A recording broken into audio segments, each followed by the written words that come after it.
In the race for Best Picture, it's come down to two rivals, The Social Network versus The King's Speech.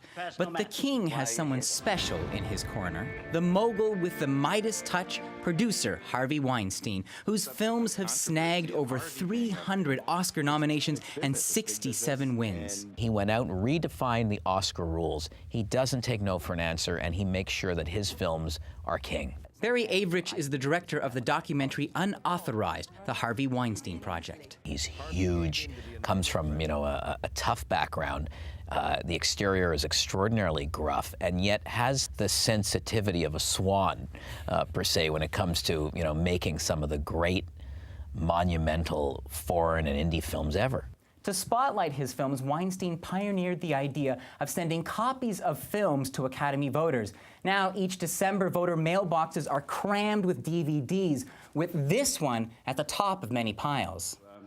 As the executive producer and distributor of The King's Speech, the Brooklyn-born bruiser seems destined for another Oscar coronation. Do you attribute some of that to Harvey's magic dust? 100%. Really? He is out there. But what is he doing? Well, his cast is out doing tons of interviews. There's more making of stories that are out there. There's more, this film is on a roll. Barney's version producer Robert Lantos has been in the Oscar trenches where Weinstein is a legend. He will chase down Academy voters one by one, no matter where they are in the world, awake or asleep, even in the cemetery, and persuade them to vote for whatever movie he's backing. You see in this guy Hollywood. And Weinstein's larger-than-life reputation and influence even affected the making of Barry Avrich's documentary. I have a file folder the size of a telephone book of actors and directors and producers who declined to be part of the film.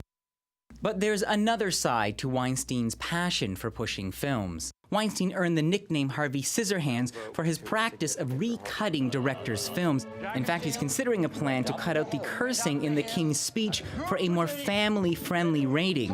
A sign that for Weinstein, there's another good reason for getting Oscar gold. it is the economics. Eli Glasner, CBC News, Toronto.